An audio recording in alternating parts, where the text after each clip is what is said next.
Over the years, there are always paradigm shifts, One gets used to a certain type of environment, and then there are periods of time where they shift to a very different kind of environment. For example, the 1920s were the exact opposite of the 1930s. So the transition from the 20s to the 30s shocked people. And so you come to periods of time where something has gone on for a long time, such as the easing of monetary policy, but also the quantitative easing. That paradigm, that leveraging up, for example, can't continue. But yet, late in cycles, people extrapolate that which happened in the past, and so there are these surprises. I think there are always these paradigm shifts. And I think by stepping back and seeing history from a longer-term perspective is very helpful.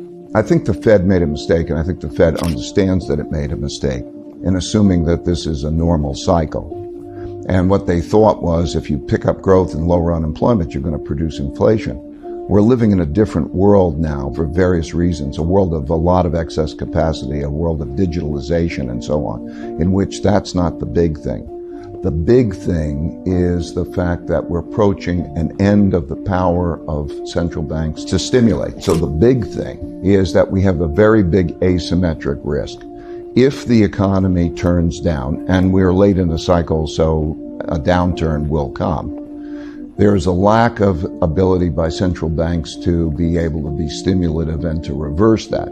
And that's happening at a time where there's great wealth polarity. So if the left and the right, or the rich and the poor, are at each other's throats at this time, and this is when times are good, imagine what it's going to be like when we have a downturn and there's an inability of central banks to respond to that.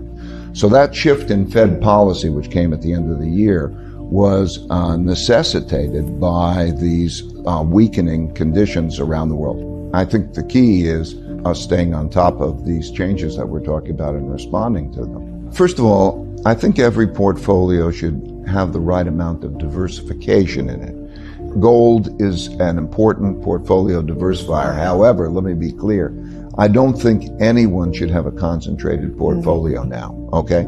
So people can hone in on one comment I'm making. I think that the notion of creating a balanced portfolio is the most important thing that they can do right now, because wealth can't so much be destroyed as it can be shifted.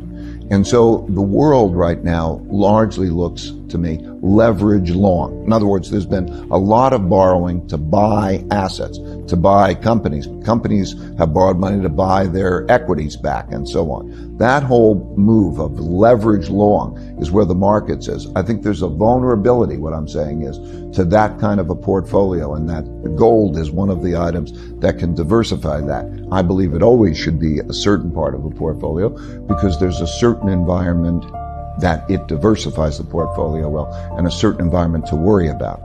I also think that that environment is riskier, more likely, recently, now.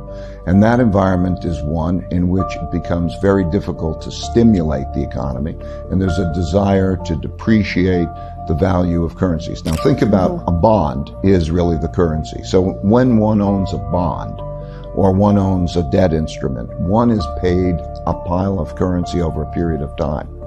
When there are a lot of obligations like that, a lot of debt, or even unfunded obligations like pension obligations or healthcare obligations that the world has, a lot of obligations, and there's not an effective monetary policy to lower interest rates and stimulate, as we're talking about, there needs to be the printing of money, the running larger deficits. We're going to come into an environment, I think, in which there are going to be larger deficits that are increasingly monetized. And in that kind of an environment, the currencies are depreciated. I think that in an evolutionary way, over the next 1, 2, and 3 years, that there will be a turn for the worse. Yes, I think that there'll be an environment in which you're going to have excess capacity and debt restructurings and political issues entering into it. I think there's going to be an effect, a risk. Well, of course, recessions are always inevitable. The only question is when. And I think that you're seeing this around the world. You could see it through Asia. You could see it in Europe, and you could see it in the United States. Let's step back maybe and put the big factors in perspective, I think, and then put a time horizon to that. I think the big factors are we are rather late in both the short-term debt cycles and the long-term debt cycles, meaning the capacity of central banks to produce stimulation. It can be measured by their ability to lower interest rates significantly and do quantitative easing and have that purchased. We have a problem there. Okay, that's a big thing, but it's not an immediate problem. It's a problem that is going to come in the next 1 or 2 years. You're seeing it in Europe, you see it in Japan, and to some extent you're seeing it in the United States. In addition, we have the wealth gap. And with that wealth gap, we have the classic political conflict, very much like the 1930s, in which that means that there's greater polarity, greater extremes in both of those. And that will play a role, because if you change policies, you will have a big effect. For example, when we cut the corporate taxes, that puts stocks up because after taxes you get more, so you pay more for your stocks. That'll change. So we have this polarity, very much like the 1930s, an inability to stimulate in the same way, and a polarity. In addition, we have China as an emerging country challenging the United States as an established country. And that creates a theme. That creates a protectionist type of environment, very much like the 1930s.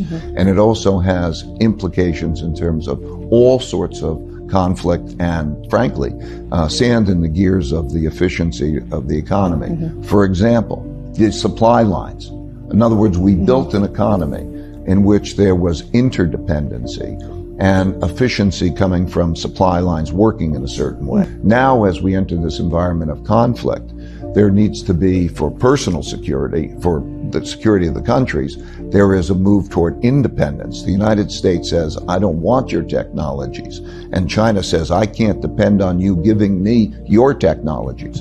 And that changes, that separation changes the nature of the dynamic, which is also an economic influence. Those influences are very similar, as I say, to the late 1930s.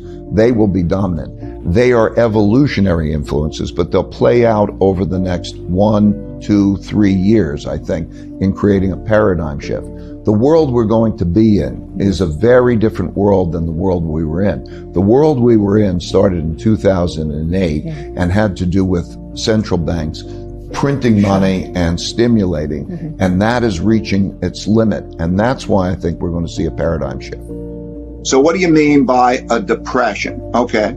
Something like happened in the 1930s. So just to repeat, 1929 to 1932, there was a fall in the economy and a very double-digit unemployment rates and a magnitude of fall in the economy like about 10%. Do I think we're in that? Yes.